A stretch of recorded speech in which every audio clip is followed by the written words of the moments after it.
I stood at the altar, vowing forever to the woman I loved, while my brother, her secret lover, watched from the front row with a knowing smile. My name is Ethan Carter, and I am 29 years old. In exactly 1 week, I am supposed to marry the woman I thought I would spend the rest of my life with, Hannah Green, my 27-year-old fiancée. Our wedding is set to be a grand event, meticulously planned by my mother, Linda Carter, 55, and heavily funded by my father, Mark Carter, 58. If you had asked me a month ago, I would have told you I was the luckiest man alive. I had a stable job as a project manager in an engineering firm, a beautiful home, and the love of a woman who, at least in my eyes, was flawless. I thought we had the kind of relationship built to last.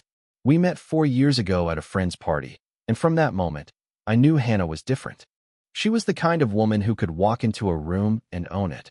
Confident, stunning, with a laugh that made people turn their heads. Everyone adored her, including my parents. Especially my parents. But if there's one thing you should know about my family, it's that appearances matter more than anything. My parents built their social circle carefully, curating the perfect family image. A well-respected name in the community, 2 successful sons, and soon, a picture-perfect daughter-in-law. My younger brother, Ryan, 26, was always the favorite. He was the golden child.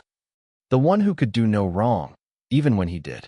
Ryan was charming but reckless, the type of person who skated through life on his looks and smooth-talking skills. While I worked tirelessly to build my career, he spent his early 20s bouncing between jobs, relying on our parents to bail him out of trouble. Yet, no matter what he did, my mother would defend him blindly. I never resented him, not really. I just learned my place, the responsible son, the one who didn't need to be doted on. And honestly, that was fine with me. I had Hannah. I had a future. I didn't need their approval. Or so I thought. The cracks began to show. As the wedding day approached, little things started bothering me. At first, I ignored them, chalking it up to stress. The way Hannah and Ryan seemed closer than before. The stolen glances, the private jokes. The way their conversations suddenly stopped when I entered a room. One night, while finalizing the guest list, I walked into the kitchen and found them standing too close together, speaking in hushed voices. The moment they saw me, Hannah jumped back, her face flushed. "What's going on?" I asked, trying to sound casual. Ryan smirked, the same smug, infuriating smirk he always had when he knew something I didn't. "Relax, bro. Just talking about the wedding." Hannah forced a laugh, tucking her blonde hair behind her ear.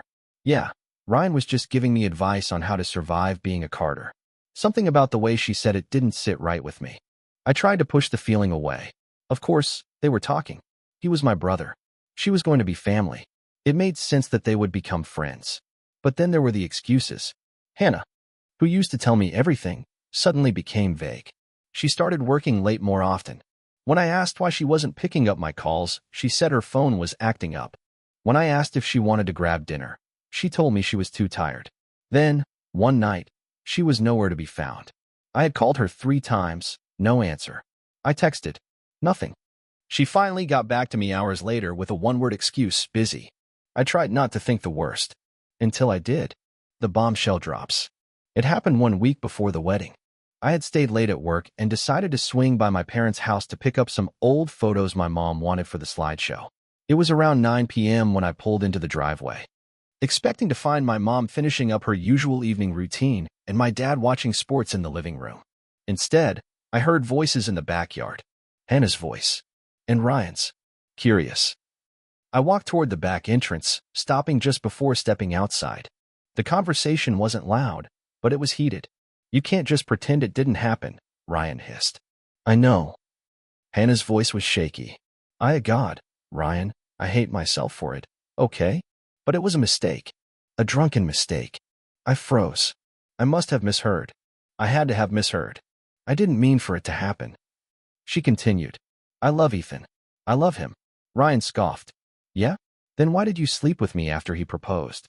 The world around me blurred. I felt like I had been punched in the gut. Like the air had been sucked out of my lungs. Hannah and Ryan. Hannah and Ryan. The words played in my head like a broken record, but no matter how many times I repeated them, they didn't make sense. I must have made a sound because suddenly, Hannah and Ryan's head snapped toward me. Her face turned ghost white. Ryan's smirk vanished. "Ethan," she stepped forward, her hands shaking. It's not what you think. I laughed. A hollow, bitter laugh. Not what I think. Because it sounds a hell of a lot like you slept with my brother. She opened her mouth, but no words came out. Ryan, for once in his life, looked nervous. Ethan, man, it was nothing. Just a mistake. I stared at them, feeling my entire world collapse. The wedding, the years together. The future I had planned.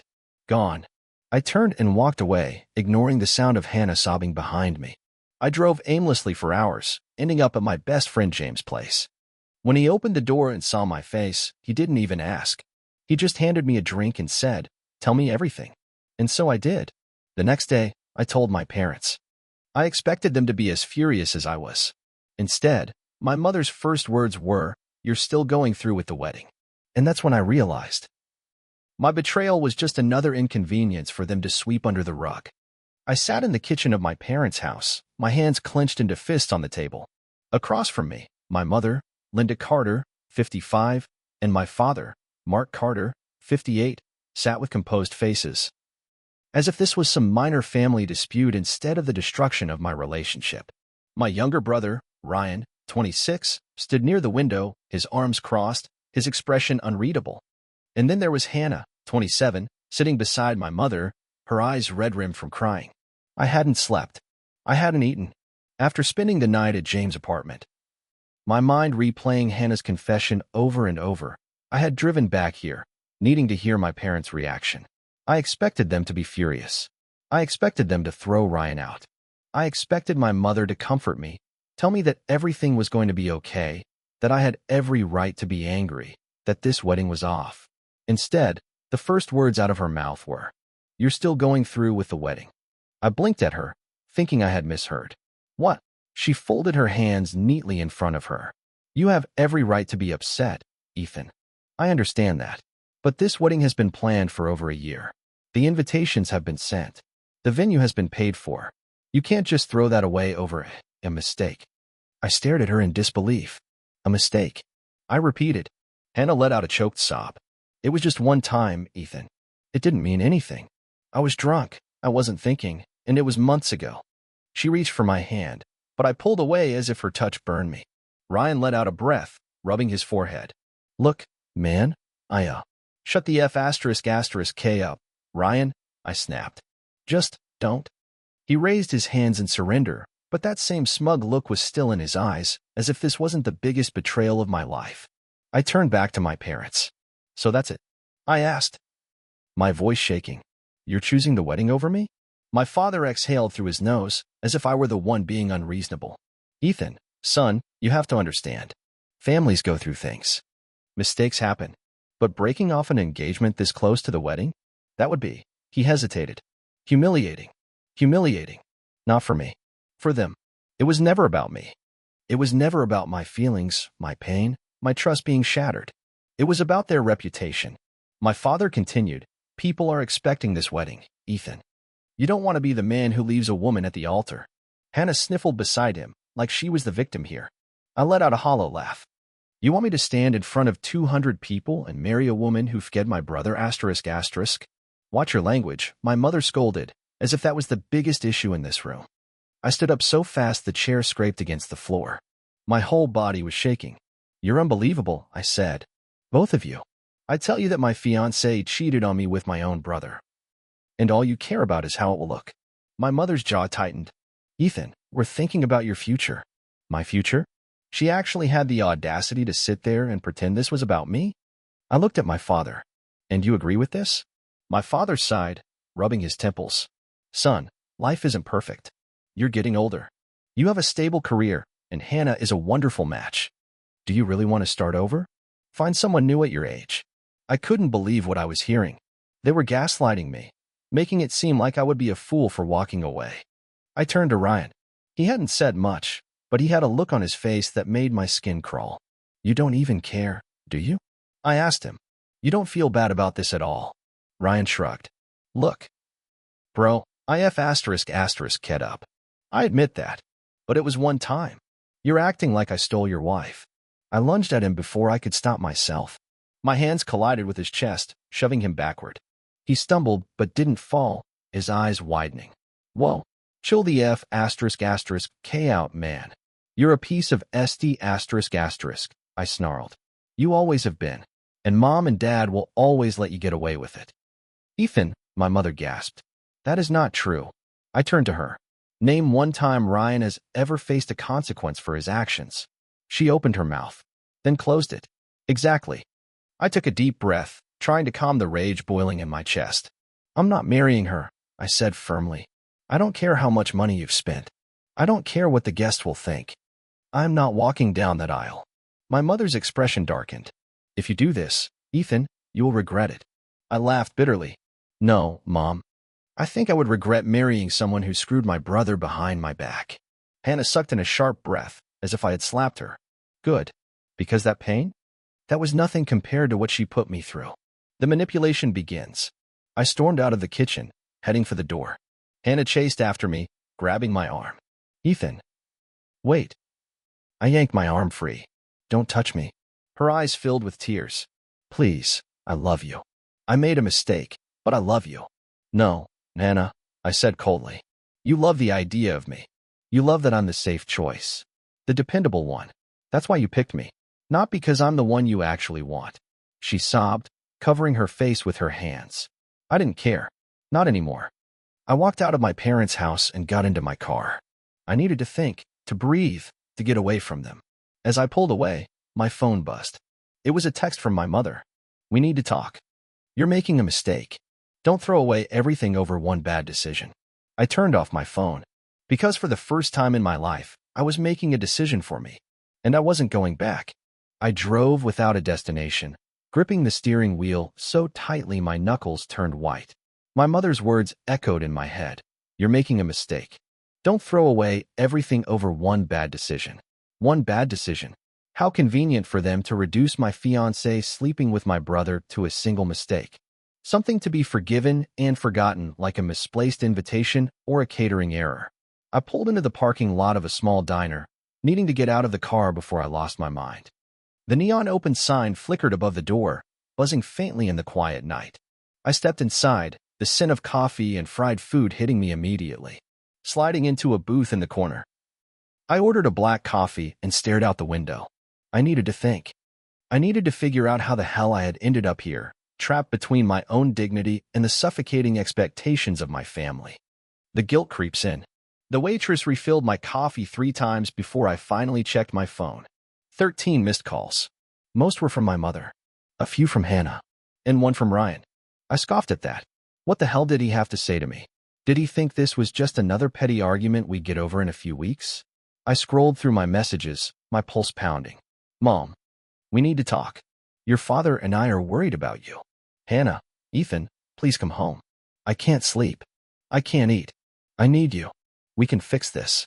Mom, your father and I have spoken. And we think you should reconsider before doing something you'll regret. Ryan, look man, I know you're pissed.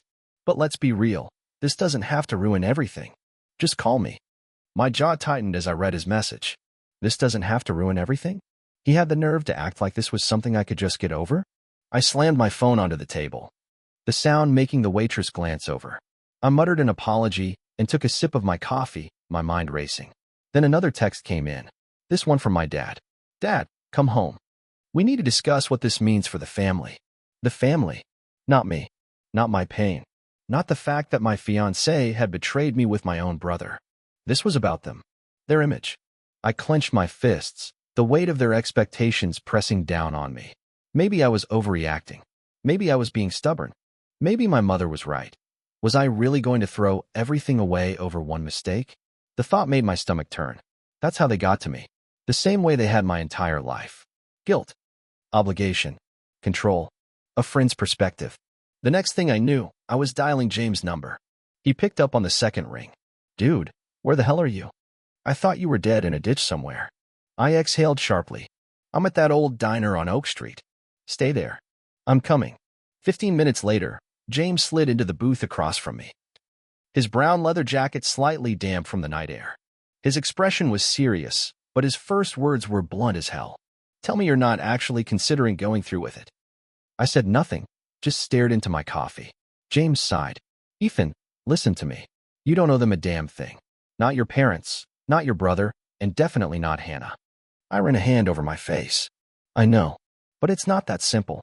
He scoffed. Yes, it is. You walk away. You don't marry someone who betrayed you. End of story. I shook my head. You don't get it. It's my parents. They act like this is a business transaction, like I'm obligated to go through with it because it would be too inconvenient for them if I didn't. James leaned forward, his voice low. You're a grown-ass man, Ethan. Are you really going to let them decide who you marry? His words hit me like a punch to the gut. Because deep down, that's exactly what I was doing. I wasn't considering staying because I loved Hannah. That love was gone, shattered the moment I heard her confess to sleeping with my brother. I was considering staying because I was afraid of disappointing my parents. I was afraid of what they'd say. I was afraid of the guilt they'd make me feel. And James saw it all over my face.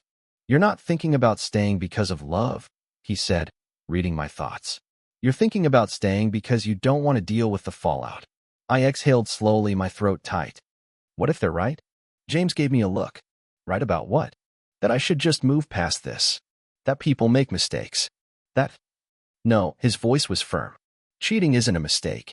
It's a choice. And she didn't just cheat. Man, she did it with your brother. If you go through with this wedding, you'll never trust her again. And deep down, you'll hate yourself for it. I looked away, because I knew he was right. The pressure rises. By the time I left the diner, it was nearly 3 a.m. I drove around for a while before finally heading home. The moment I stepped inside, Hannah was waiting for me. She looked awful. Her hair was messy, her eyes swollen from crying. Ethan, she whispered, stepping toward me. Please, can we talk? I didn't answer. I just walked past her toward the bedroom. She followed, her voice breaking. I don't want to lose you. I don't want to lose us. I turned around sharply. You lost us the second you slept with my brother. She flinched, fresh tears spilling down her cheeks. I was drunk. Stop. I shook my head. You don't get to use that excuse. Being drunk doesn't make you forget who you love. She sobbed harder. I never stopped loving you. Bullshasters T. My voice was cold, empty. You didn't pick me, Hannah. You picked the safe option. The one who wouldn't leave. The one who'd forgive you no matter what. Her shoulders shook. I made a mistake. You made a choice. Silence stretched between us. Then she whispered, Are you really calling off the wedding? I stared at her. For the first time since this all started, I was sure of my answer. Yes. Her face crumbled. She sank onto the edge of the bed, covering her mouth to muffle her sobs. I didn't comfort her. I didn't say another word. I turned, walked into the bathroom, and shut the door behind me. Tomorrow, my parents would lose their minds. Tomorrow, my mother would try one last time to manipulate me into saving face. But tonight? Tonight, I had finally made my choice. And I wasn't going back. The morning of my supposed wedding day arrived like a death sentence. I woke up to dozens of messages from my mother, my father, relatives, even a few of Hannah's friends. Everyone was waiting for an update, expecting me to be the bigger person, to swallow my pride, and stand at the altar like nothing had happened. I wasn't answering anyone. I wasn't explaining myself. Because I had already made my decision. I wasn't going through with the wedding, but I was going to show up. Not to get married, but to end it the way it deserved to be ended. The calm before the storm. I pulled up to the venue, a high-end country club that my parents had insisted on booking. The parking lot was already filled with luxury cars. Guests arriving in their finest attire, all expecting a perfect day. Too bad they weren't going to get one. I stepped out of my car, feeling nothing but clarity. I wasn't nervous. I wasn't scared. I was done. I walked into the venue, past the floral arrangements, past the servers carrying trays of champagne. The wedding coordinator spotted me and rushed over, relief washing over her face. Oh. Thank God. Ethan. Everyone was worried. Hannah's been asking for you all morning. I smiled slightly. Where is she? In the bridal suite. She's been crying. Poor thing. Poor thing. I nodded and kept walking. As I neared the entrance to the suite, my mother stepped out, blocking my way. Ethan, she hissed. Where have you been? I needed time. She gave me a sharp look. Ethan, please, don't do this. Just go through with it. You'll regret humiliating Hannah like this. I stared at her. You mean, I'll regret humiliating you? Her lips thinned. This family has a reputation. I laughed under my breath. Right. That's all you care about, isn't it? She sighed in frustration. Ethan, you need to be practical. You're almost 30. You're not a child anymore. No, I said, stepping closer. I'm not. Which is why I'm finally making a decision for myself. Before she could respond, I walked past her and into the bridal suite. The moment of truth. Hannah was sitting in front of a mirror, her white gown perfectly fitted, her hair pinned in elegant waves. But her face was pale, her eyes swollen from crying. The moment she saw me in the mirror's reflection, she turned, hope flashing in her eyes. Ethan. She stood, hands clasped together. You came. I closed the door behind me. We need to talk. I said. Her expression crumbled. Please, don't do this. I know I messed up, but you didn't just mess up, Hannah, I interrupted, my voice calm and cold. You destroyed everything. She shook her head. We can fix this. No, we can't. She let out a choked sob, stepping closer. I love you, Ethan. I exhaled. No, you don't. If you did, you wouldn't have done this. You wouldn't have chosen him. She wiped at her eyes desperately. I chose you. I'm standing here right now choosing you. I shook my head. No. You chose the safe option. The stable one. The one who'd never leave you. That's why you wanted to marry me. Not because I was the one you actually wanted. Her body shook as more tears fell. I don't want to lose you. I gave her a small, bitter smile. You already did. I turned to leave, but she grabbed my wrist. Ethan, please, don't do this to me. I looked down at her hand on my arm, then slowly lifted my gaze back to hers. Hannah, I said quietly, you did this to yourself. Then I walked out. The grand finale. I walked through the halls of the venue, toward the ceremony space where guests were already seated, murmuring amongst themselves. Ryan stood near the altar, dressed in his best suit, drinking champagne like he didn't have a care in the world. When he spotted me, he grinned. Hey, man, you ready? I stared at him. Are you? His smirk faltered. What? I turned to the crowd, my voice carrying across the venue. Before this wedding starts, I just want to thank you all for coming. I said loudly. The room fell silent. My mother and father stiffened in their seats. Hannah's parents exchanged glances. The guests turned toward me in confusion. I took a deep breath. And I want to let everyone know that there won't be a wedding today. Gasps. Murmurs. Confused whispers. My mother stood up abruptly. Ethan. No, Mom. I cut her off. Let me finish. I turned back to the guests. You all deserve to know why. You see, my fiancée, my beautiful, faithful fiancée, I glanced at Hannah as she appeared at the back of the aisle. Her face frozen in horror. She slept with my brother after we got engaged. The silence was deafening. Then, a wave of shocked gasps. Ryan went pale. Dude, what the hell? I ignored him. And my parents? Well, they knew. And instead of supporting me, they told me to marry her anyway, because they didn't want to be embarrassed. My mother covered her mouth in horror. My father sat stone-faced, gripping his drink. I let out a small chuckle. So there you have it, folks. The perfect Carter family. Just one big fed-up mess. For a moment, nobody moved. Then chaos. Whispers turned into shouts. Some guests stood up in shock.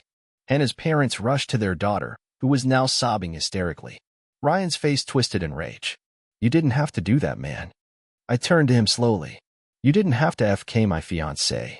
He flinched, his hands clenching into fists. I smiled. Guess we're even now. Then I walked away. Aftermath. I didn't stay to watch the fallout. I didn't care. I got into my car, turned my phone off, and drove away. By the time I checked the messages a few hours later, the damage had been done. James, dude. You're AF *** King legend. Mom, Ethan, you've humiliated this family. Call me now. Dad, you've made a mistake you can't undo. Hannah, I hate you. How could you do this to me? Ryan, you're dead to me, bro. I laughed. Because for the first time in years, I felt free. And I wasn't looking back. Thank you for watching. If you haven't subscribed yet, please do so and hit the notification bell to stay updated with more shocking Reddit cheating stories happening around you.